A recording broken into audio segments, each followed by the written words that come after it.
What's up, you guys? Shartimus Prime here, doing another movie review, another Marvel movie review on Guardians of the Galaxy. Just right after all the excitement of San Diego Comic-Con, come home, and just a few days later, boom! Guardians of the Galaxy is coming out. We rolled 20 deep, like, that doesn't sound bad, but yeah, there was a lot of us at the movie theater yesterday. I want to thank everybody for coming out. I'm not going to list a huge reel of names, but, you know, the Sean Long, Century Productions, there, we were all there. Lily, Shirley DeWan, my brother Rodine. Anyway, big thanks to Brett Stiles. After the Guardians of the Galaxy movie, he handed out Awesome Mix Volume 1. Yeah, so he looked up the soundtrack and everything. I think Century helped him with this, and he actually made copies of this for everybody, so it's the, you know, so he made an awesome, he found all the listings of all the tracks and everything and made this awesome mixtape, which was great to listen to after the movie. So anyway, I'm going to talk about the movie a little bit over here. Non-spoiler version, not going to give anything away. I'm going to really try not to give anything away. Then I'm going to jump to the spoiler part, alright? So, let's start off just how I feel about the movie.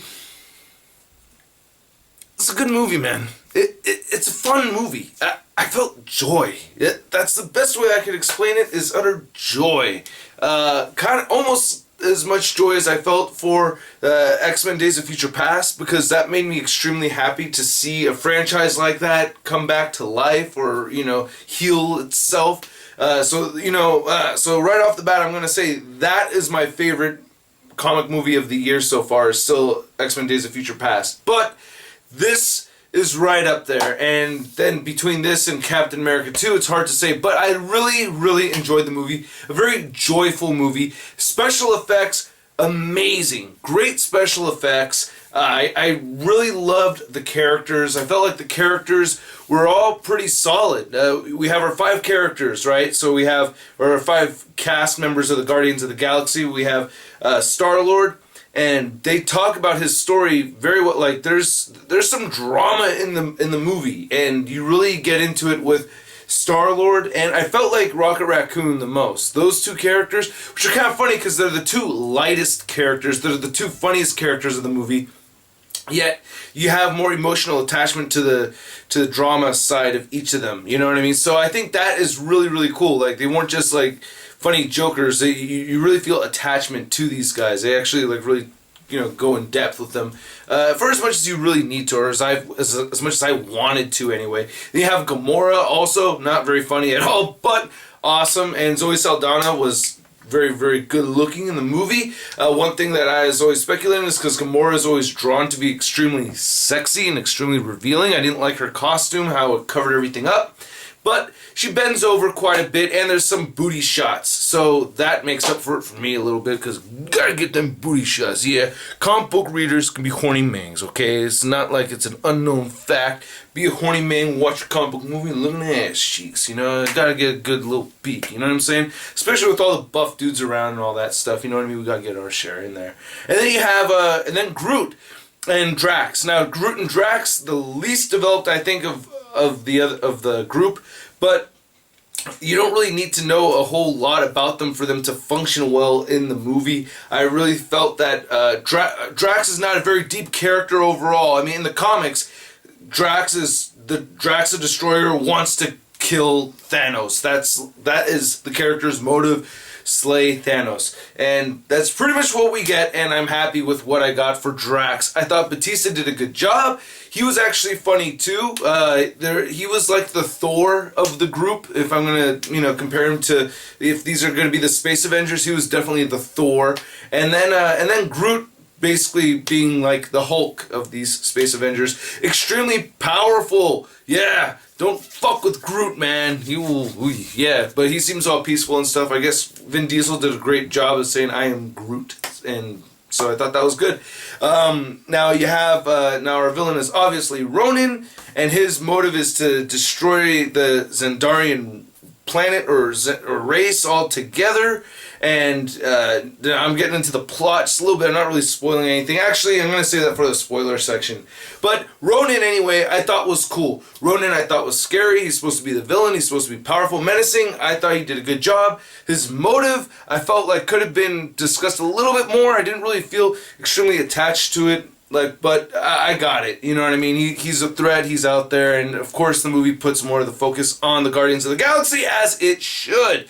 I really liked how we jump into different parts of the Marvel Universe and the cosmic realm. I thought that was really cool. Now, one thing that I really felt that it could be a little jarring for non-comic book readers or even comic book readers alike, because this is a different version of the Marvel Universe that we're used to. It's slightly different anyway, of course, is the facts that kind of get that you get hit with. I felt like, okay, planet and name and then a bunch of numbers at the bottom. Okay, all right, next. Okay, and then it goes to another scene, and then now you're in this totally different scene, and it's, you know, different planet name, and you try to keep track of these different species or these different worlds, and it's all kind of thrown at you. But if you're locking in, you're paying attention, you'll figure it out. The movie sorts it out anyway as it goes on, you know what I mean? So it's not incredibly confusing. I'm saying it could be confusing if you're not like, if you're not ready for that. I don't know. I'm just, as a comic reader, it wasn't bad for me, but I understand how people could be like, wait, what's this?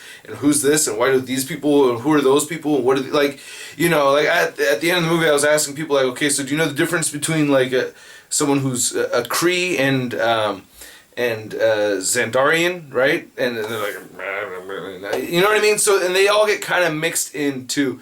So that was great. You also have, there's kind of like a horde of Han Solos, the people that raised Star-Lord, Yondu, being Michael Rooker being the leader of that group. You have that element in there too. So there's a lot of depth in this world, and I really feel like the movie came together well. So there's a bunch of different pieces, and it all comes together, and it's not too complicated, and it's not too jarring. And on top of that, the movie stays light. The soundtrack, again, amazing. Just a really fun soundtrack. It just really made the movie feel joyful, along with the humor and the action. Great action, man. Damn, it totally delivered. So, that's my thoughts on the movie without spoilers. Now, spoiler parts, alright? So, if you haven't seen the movie yet, go ahead and stop watching, come back, hang out later, alright? So, first off, the spoiler parts, I like how we don't really get into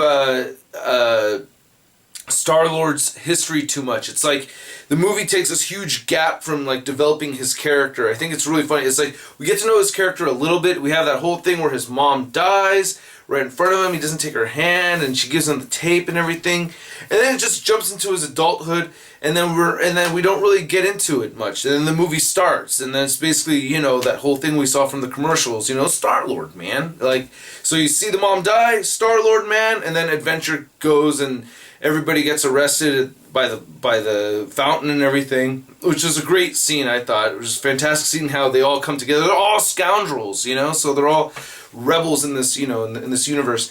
And then at the end of the movie, it continues on. They start answering some of those questions, but they leave you asking some questions still, which I thought was fantastic. Like, we don't see Jason of Spartax. Like, that is really cool. Everyone's like, oh, who's his dad? Who's his dad? Like, I thought people may have thought that his dad may have been Thanos, but I don't think so. And oh my god, Thanos! Wow! Thanos looked so sick! I hit the geek spot so hard. Thank you for the Thanos. Thank you. The Thanos was badass. And I misplaced my Infinity Gauntlet, but I had my my Marvel Universe Infinity Gauntlet wearing the whole time.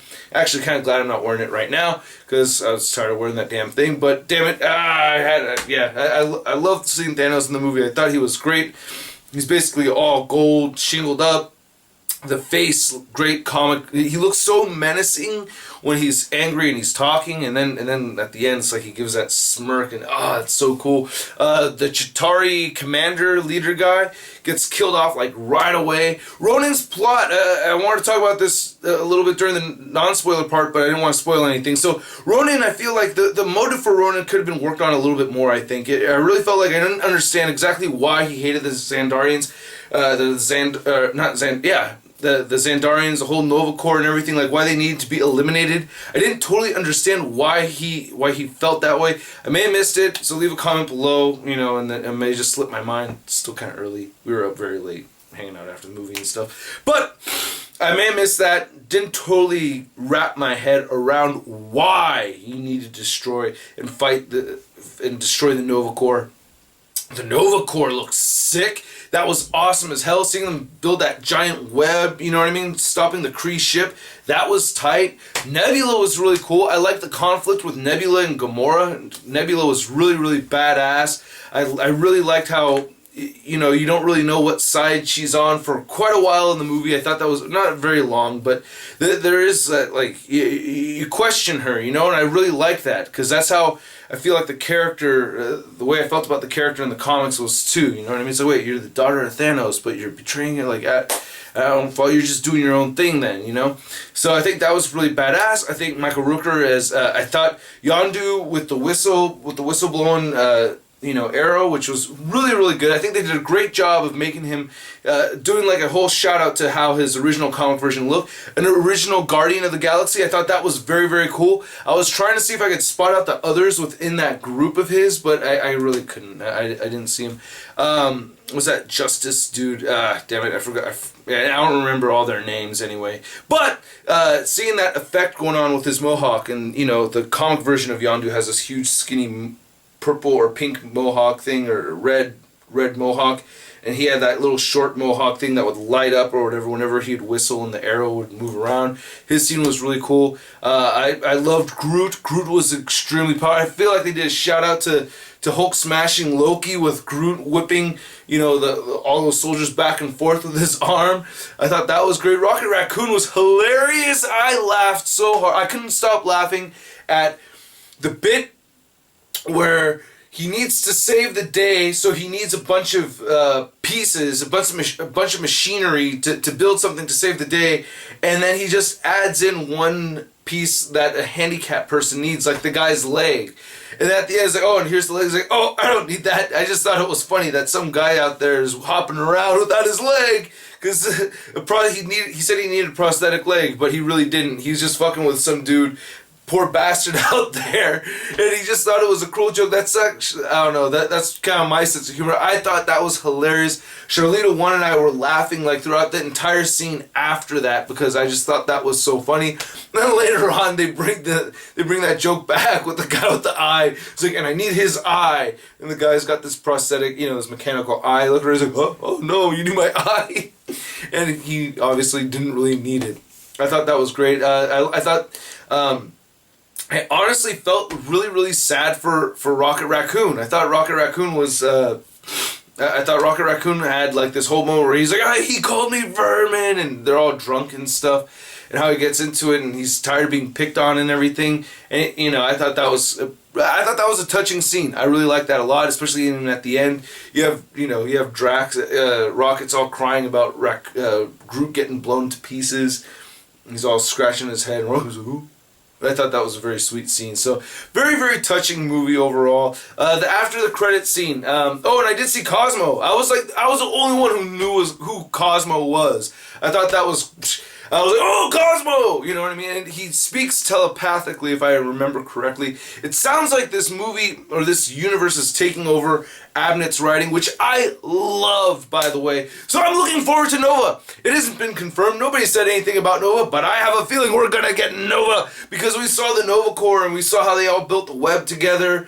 And I have a feeling that the entire, and if I remember correctly, I believe the entire Nova Corps goes down, but all their energy is condensed into one hive mind. And Nova Prime, I think that, no, Nova Prime was the name of the captain leader, but I can't remember the exact name. But it's like basically the whole Nova Corps basically goes to one guy, Richard Rider, and he is Nova. And I think that's what they're going to do. I hope that's what they're going to do. That would be so sick. So that's where I think they're going with this, is they're following the Abnett story a bit. Even though this is very much kind of like the Bendis Guardians of the Galaxy. But even still, anyway, I'm very happy with the movie. I could talk about it for a long time. Actually, like halfway throughout the movie, not even halfway throughout the movie, I wanted to see the movie again. I was like, I'm already down to just watch this again. Like, I don't want to leave the theater. I just want to stay here, play again, just play the movie one more time, please, because I just really loved it. Could you do that? This happened to me a few times where movies that I hadn't seen till, you know, have you ever done that where you rented a movie and you liked it so much that you just watched it again? A couple of movies that come to mind where I did that was Fargo and Scarface. Like, I was just so blown away by them, I just watched them again right after. I don't know. This movie felt that way with me. I want to just do nothing this weekend but watch this fucking movie over and over. The visuals were just so stunning, and I really can't stop talking about it. After the credits scene, we get Howard the Duck. Like I said, spoilers, and you know, I was like, okay, this is not the direction I wanted this to go. Actually, lately, after the credit scenes have not been going the direction I've been wanting them to go for a while, but you know what I mean. It's okay. You're going to try to throw Howard the Duck in there, see how that goes. Alright, that's cool. Howard the Duck was cool. I like, you know, I like the Howard the Duck movie from back in the day. I thought it was fun. I was a kid, but not my first choice out of all the stuff you guys should be working on. Huh? Get back to work, because you owe me, man. You owe me. Well, actually, in a way you can do. I spend a lot of money on your licenses, Marvel. I do. I spend a lot of money on you. Anyway, that is my review, you guys. I hope you enjoyed it. I wish I had talked about the after the credits scene during the non-spoiler part, but oh well. You guys should all assume there's an after the credits scene, and I'm not going to talk about something like that during the non-spoiler. Anyway, I've rambled on too long. Love the movie. Go see it. I'll catch you guys later. And thanks again, Brett. This is awesome. This is too awesome. Love the movie. All right. See ya. Peace.